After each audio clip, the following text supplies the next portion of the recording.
Hello students, welcome to my YouTube channel smart education. Smart education में आप सभी students का बहुत बहुत स्वागत है। स्टूडेंट्स, यहाँ पर जैसा कि आप देख सकते हो, आज मैं आपको टेंस समझाऊंगी। तो आइए स्टूडेंट्स, हम देखते हैं टेंस, जो कि हमारी एग्ज़ाम के लिए इंग्लिश में बहुत इम्पोर्टेंट होते हैं और टेंस आते ही आते हैं हमारी एग्ज़ाम में हिंदी टू इंग्लिश कन्वर्ट करने के लिए, या फिर जो इंग्लिश मीडियम स्कूल वाले स्टूडेंट्स हैं उनको इंग्लिश टू इंग्लिश में डूएस डायरेक्टेड आते हैं। तो आइए हम देखते हैं टेंस। जैसा कि आप यहाँ पे देख सकते हैं, टेंस लिखा हुआ है। टेंस का मतलब होता है हिंदी में काल। टेंस शब्द की उत्पत्ति लैटिन वर्ड के टेम्पस से हुई है। टेम्पस का अर्थ टाइम होता है। टेंस 3 प्रकार के होते हैं, जैसा कि आप सबको पता ही है कि present, past and future 3 type के टेंस होते हैं। प्रेजेंट को वर्तमान काल बोलते हैं, पास्ट टेंस को भूतकाल बोलते हैं, फ्यूचर टेंस को भविष्यकाल बोलते हैं। प्रत्येक टेंस के 4 भाग होते हैं। अब जो ये 3 टेंस है हमारे, प्रेजेंट, पास्ट, फ्यूचर, इनके भी सेपरेट 4 भाग होते हैं। जैसे कि प्रेजेंट के 4 भाग अलग हो गए, फिर पास्ट के 4 भाग अलग हो गए, फिर फ्यूचर के 4 भाग अलग हो गए। ऐसे करके पूरे 15 भाग हो ऐसे करके पूरे 12 भाग हो जाते हैं तीनों टेंस के मिला के। तो आइए हम देखते हैं। जो प्रत्येक टेंस के 4 भाग होते हैं वो होते हैं, पहला होता है इंडेफिनाइट सिंपल, जिसे हिंदी में अनिश्चित बोलते हैं। दूसरा होता है कंटिन्यूअस, जिसे हिंदी में लगातार बोलते हैं। तीसरा होता है परफेक्ट, मतलब पूर्ण। चौथा होता है परफेक्ट कंटिन्यूअस, मतलब लगातार पूर्ण।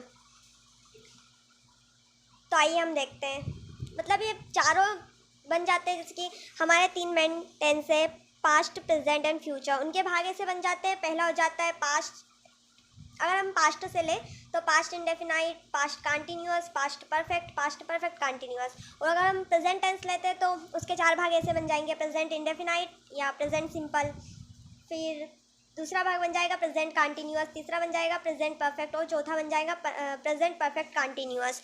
और अगर हम फ्यूचर टेंस को लेते हैं, फिर उसके 4 भाग बनाते हैं, तो उसके 4 भाग इस प्रकार बनते हैं कि future indefinite, future simple, future continuous, future perfect tense, future perfect continuous tense. इस तरह से ये पूरे 12 भाग बन जाते हैं तीनों टेंस के चारों भाग को मिला के। तो आइए हम देखते हैं। टेंस को शॉर्ट में याद रखने के लिए टेंस चार्ट को याद रखते हैं। लैटिन इटली की राजधानी रोम की भाषा है। ये सिर्फ जनरल नॉलेज के लिए क्वेश्चन है। आइए देखते हैं अपन। ये रहा टेंस चार्ट। टेंस चार्ट जो होता है वो यहाँ पर आपको दिखाई दे रहा है। तो आइए अब हम देखते हैं टेंस चार्ट। जैसे कि आप यहाँ पर देख सकते हैं, यहाँ पर लिखा हुआ है present, past and future.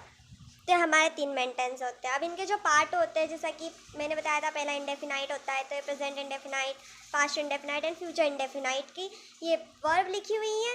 And इसका मतलब होता है अफर्मेटिव। ए मीन्स अफर्मेटिव, जैसे कि आप यहाँ टॉप पर देख सकते हैं, यहाँ पर इंडिकेट किया हुआ है मैंने कि A means affirmative and N means negative. तो जब भी हम अफर्मेटिव सेंटेंस बनाएंगे तो ये वर्ब में ऐसे आई एस लग जाएगा।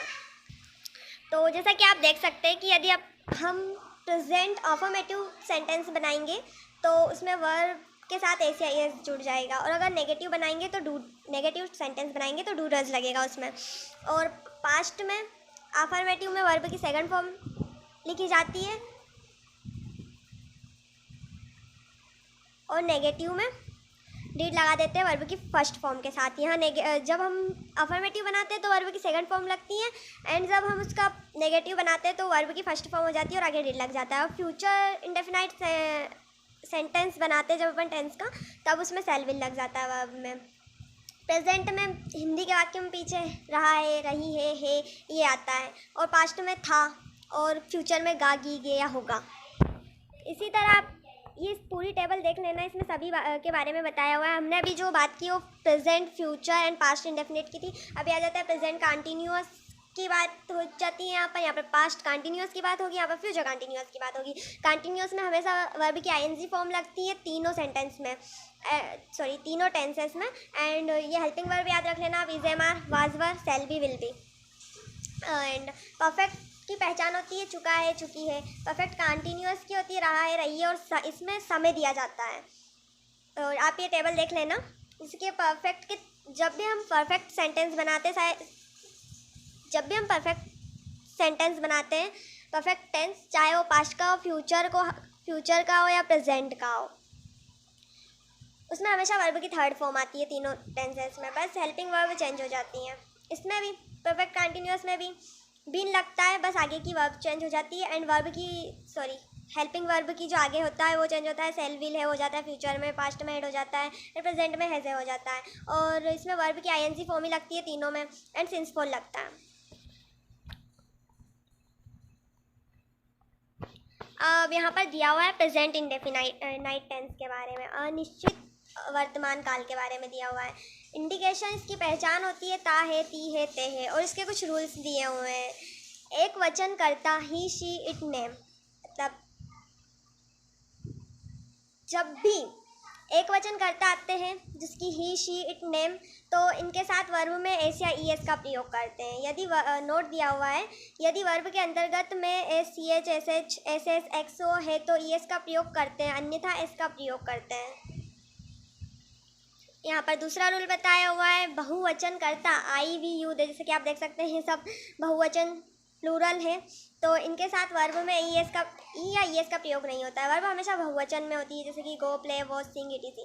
क्रिया वर्ब को एक वचन बनाने के लिए एस या ई एस का प्रयोग करते हैं, एग्जाम्पल गोस, प्लेस, वॉच, सिंग, इटीसी। वर्ब और नाउन में अंतर यहाँ पर बताया हुआ है, एक वचन और बहुवचन, जैसा कि यहाँ पर लिखा हुआ है, बुक का बुक्स हो जाता है, बस का बसेस, कार का कार्स, पेन का पेन्स। मतलब जब एक वचन रहता है तो कुछ नहीं, और अगर जब बहुवचन होता है तो उसमें एस या ई एस जुड़ जाता है। इसी इस तरह यहाँ पर बताया हुआ है, पहले बहुवचन गो, सिंग, वॉच, प्ले, इसमें ई एस लग जाता है, एस, ई एस, एस।